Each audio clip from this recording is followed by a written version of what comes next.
Oh, Coach, are you ready? I am ready to go. All right, we'll start with an opening statement from Coach Clawson, and then we'll open it up for questions using the raise hand tool. All right, well, welcome and thanks for everybody who, first of all, is here today live, and then all those who are here virtually. It was good to see everybody, and it was another good day for our program to have upwards of 20, 30 NFL teams represented. I think we had 35 scouts, personnel people, coaches, and congratulations to Boogie, Sage, Jamie, and Jack. Certainly participate in a pro day is a dream that everybody has. And I think all these guys handled themselves well. And we certainly expect that of them. But, it's also proud to see them do so well and perform in front of so many scouts. Practice is going well. We have our eighth practice tomorrow, so we're about the halfway point. It's very productive. And again, all this additional depth is certainly helping us get a lot of reps and get a lot of younger players experience. And with that, I'll take questions. All right, we'll start with Connor. Dave, when you think about Jamie, Sage, and Boogie going through pro day, I don't mean to exclude Jack, but when you think of the first three guys, are there three better examples of how your program is a developmental program than those three guys and the way they developed once they got on campus? Yeah, and those three guys are great, but I think, whether it's Phil Haynes or Justin Herron or Jesse Bates or Scotty Washington, I think we've had a number of those examples. I think we've had like 24 players sign NFL contracts in the last 3 years. And very few of them came here ready-made. And again, those are three great examples, and hopefully Boogie becomes a first-round pick. That would be certainly a great achievement for him and our program. But either way, that we've put these guys in a position to go chase their dreams. And that's one of our goals. And that's one of the things we share in recruiting. Go ahead, Les. Coach Clawson, in what ways do you think Boogie helped himself through playing in the 2020 season? Well, everybody will tell you that you want guys that love football. And the story that I've shared countless times, Les, is, the one time Boogie was walking to my office and, Coach Hemphill was all nervous that he was going to tell me he was going to opt out. And Boogie just shook his head and said, "No, man, football players play football. And I'm a football player." And I think that exhibits Boogie's love for the game, the commitment that he made to his teammates, and the fact that he wanted to finish this thing. He came back to play a fifth year. Part of it was to raise his draft stock, but part of it was that he wanted to finish with his really good friends and his teammates, whether it be Trey Red, Suleiman, Jasir. He became really close with those guys. And, again, he's developed a lot. He performed well today. I think he ran well, to move as he does at 274, 275 pounds. I mean, he runs as well as some receivers. So if he was in our wide receiver room right now, he'd be in the top half speed-wise. So, I'm watching him run like that. I'm saying, geez, we misused this guy. We should have thrown the ball as a tight end at some point. So maybe we'll appeal the NCAA and get a 6th year for him and get him to come back. Go ahead, Dan.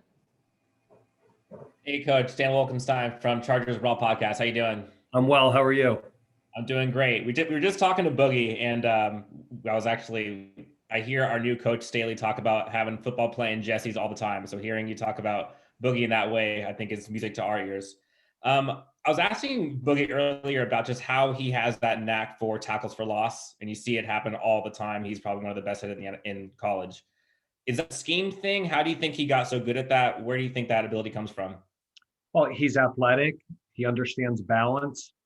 He was a decent high school basketball player, and I just think that whole way of feeling a tackle and being athletic enough to feel the leverage and the weight distribution and then rip off. And then once he gets in space, he's athletic enough to get a guy on the ground. Go ahead, Brooke. Hey, Dave. I wanted to ask you about Jamie Newman. He's a little bit of a wild card. in the draft this year just because he didn't play last season. What do you tell coaches when they ask, or scouts when they ask you about him, and what about his skill set can translate well to the NFL? Well, Jamie did a great job his 4 years here. He came in really as a developmental project for us, and he got better every year. And then, the second half of 2018 played really well and was having a great year in 2019. So we appreciate everything Jamie did for our program. He spent 4 years at Wake Forest, had a degree, and helped us win a lot of football games. The skill set, that's what they evaluate the film for, and that's why they have the live workouts. I mean, he's a big kid that can throw the ball and he can run. He's strong. He can make every throw. And I think people just got to evaluate him and feel if he fits into their scheme or not. Go ahead, Andre. Good afternoon, Andre Robinson, Challenger Community News. So it's always good to have athletes that go into the NFL draft or get ready for the NFL draft. I know this season is already over, but my question to you is, what do you look for in prospects as far as to make Wake Forest successful for the next season so that you will have even more NFL prospects for this season upcoming? Well, we've had a model here of, we try to recruit guys that love football, that are capable and want to do the work at Wake Forest academically and are high character guys. And I think those three factors, once we recruit them, it's critical we retain them and then we develop them. And we've had a pretty good run with that. Like I said, I think we've had 24 players sign NFL contracts the last 3 or 4 years. My number, I don't know if it's exact. I think it's within 1 of 2 of that. The only reason we had 4 guys working out today is we have 9 players who would have been working out today for a pro day that would have a shot that all chose that came back here for a 5th, 6th, or even a 7th year. So I think if you look at next year's pro day, I'm sure we'll have double-digit athletes working out for NFL teams, and all those guys will have a shot. So every year that number's grown. Again, this year because of COVID, and we had so few guys coming out, is why the numbers are smaller. Go ahead, Les. Hey, Dave, while you talked about having depth, just a spring football question. You talked about having depth and being able to go with 3 teams, three strings basically across the field. In the last week, you've lost what looks like a couple of receivers. How do you plan on maybe attacking that? Are you maybe going to look in the portal for another one? Maybe bring in another one, the 21 class? Any thoughts on that? You know what, Les, we've really had some of our other receivers step up. 3 of the guys that have had great camps for us so far, Donald Stewart is really playing well. Torian Perry is playing better than he's ever played. And Jamal Banks has really come on. And then Keyshawn Williams. So, I'm hopeful that we can find a way to maybe keep Casey Washington here. In the case of Nolan Gruel, he just, he wanted to find a place that he felt he'd be able to play more. And I think as we recruit well and we develop players, that's going to happen. Right now we feel really good at receiver. We've got Donovan and Ja'Cory coming back. Keyshawn's playing well. And then we have those guys on the outside that are developing. And again, we're going to do everything we can to try to keep Casey here. That might take a little bit of time, but we're not, I'm hoping he's not completely gone. And again, Nolan just told us that he wanted to find a place that he'd have the opportunity to play more. So that's part of running a competitive program. When you recruit well, I do feel like we have good depth at receiver. We have 3 freshmen coming in, and I think we'll be fine there. And again, the big if is if we can avoid the injury bug.